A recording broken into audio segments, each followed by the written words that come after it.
The gap between United and City at the moment isn't huge, it's not unassailable, but obviously you'd rather be in City's shoes than United. Mourinho's great strength usually is about going in, hitting the ground running, and they've had a few stumbles early on. You don't win a league before Christmas. You can lose a league before Christmas, but you certainly can't win it.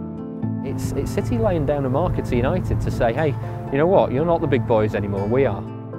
Pep started good. How well is he going to finish?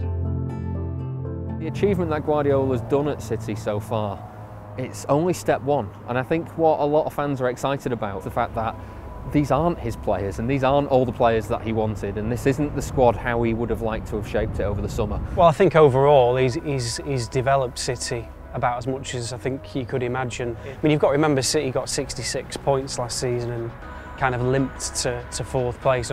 Everybody seems to have a spring in their step now. Everybody seems to be taking his ideas on board. You look at someone like Raheem Sterling as the classic example, and the improvement is really, really obvious. Wi-Fi is banned. I mean, he mentioned one of the most positive things about Raheem Sterling this season has been that he's reduced the amount of time he's using Instagram. After games, instead of leaving in dribs and drabs, they have to stay and kind of eat together. Does two things from his perspective. One, it creates this kind of team ethos that he thinks is really important. And secondly, he gets to monitor what they're eating because he's obsessed with nutrition. We've already seen the difference in getting somebody like Claudio Bravo in over Joe Hart. That was a very, very unpopular decision. But for Pep Guardiola's style of play, it's looking like it's very much the right decision. This wasn't the second coming of Jesus Christ when Pep came. I think people just thought to themselves, okay, they're playing pretty football, they've won the league. The Sunday against Spurs, there was a pasting. Celtic and Spurs both did something that nobody else had done to City this season, and that's push them high up the pitch. The kind of fluidity that we've become used to over the start of the season just wasn't there. You could always sense that there was a vulnerability if teams could get it. The Tottenham game at White Hart Lane showed that those flaws really are there. Spurs pepped Pep. My man was lost. He didn't know what to do. That game could have ended 3-4-0. You do look at it and think, well, actually, now people can see there are cracks there, big God. I think it's shown the way forward against them. Pablo Zabaleta said after the game that it was a wake-up call. And he said, you know, anyone getting carried away can come back down to earth. And Guardiola said, I want us to lose a game at one stage just to try and bring expectations down because they were getting a little bit out of hand. Manchester City's team, most of them have been together more than like 2 seasons. We bought a completely new spine. I think what Mourinho's found coming in is that there's probably a bit more deadwood to get rid of than he envisioned.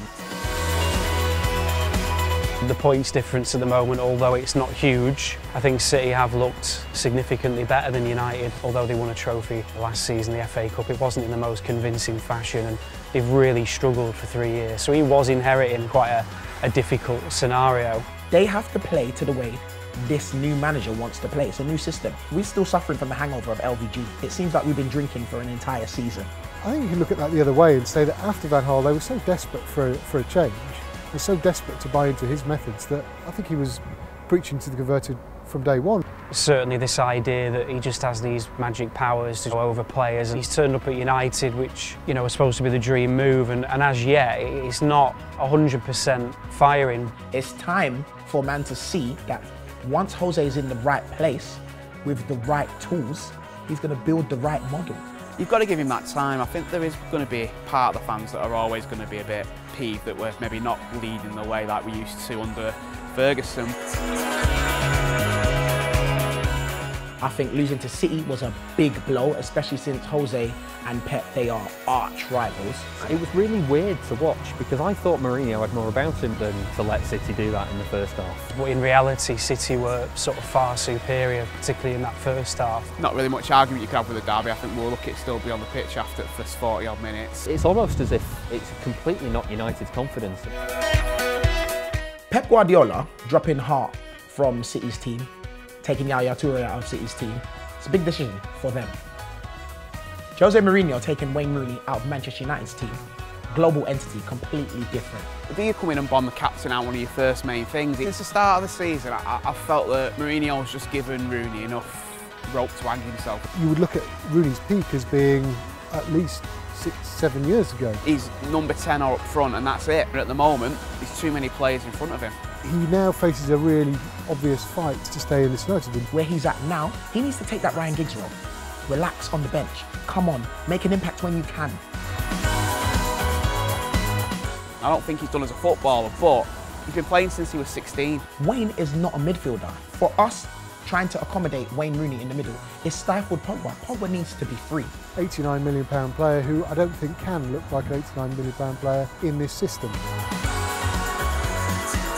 The League Cup game all of a sudden does have additional spice to it. What they did at Old Trafford, that cannot, and I don't think it will happen again, because Jose learns from his mistakes. This is time for him to right his wrong. That's, you know, that will be a huge night at Old Trafford. I think that will be perhaps the night that we really see the Old Trafford crowd kind of getting behind a Mourinho team. It's still fourth priority of what you want. And when you get thrown a Manchester derby in the next round of the League Cup, you don't want to have to care about it. I think us being drawn against them in the Cup, in the EFL Cup, that's kind of like God saying to us, all right, I gave you a little chance first, and you disappointed me. Now resurrect yourself. I think Mourinho will want to look for a response there, and it might be a slightly stronger team than we will have wanted to put out. Does he get the opportunity to redress the balance, or does Guardiola go and play him off the park again with a few youngsters in the squad? And if he does that, then there's some serious questions need answering from Mourinho and United's side. They've got great individual quality in their squad. They've got Pogba, Ibrahimovic, De Gea. They will need those players to really start clicking, and for the whole team to start clicking as a whole, if they're to challenge as hard as they want to and need to, and probably feel entitled to. After 7 games, 5 points behind the top, I don't think that's like the end of the world. I've seen teams overhaul us when we're 10 points in front, let alone 5.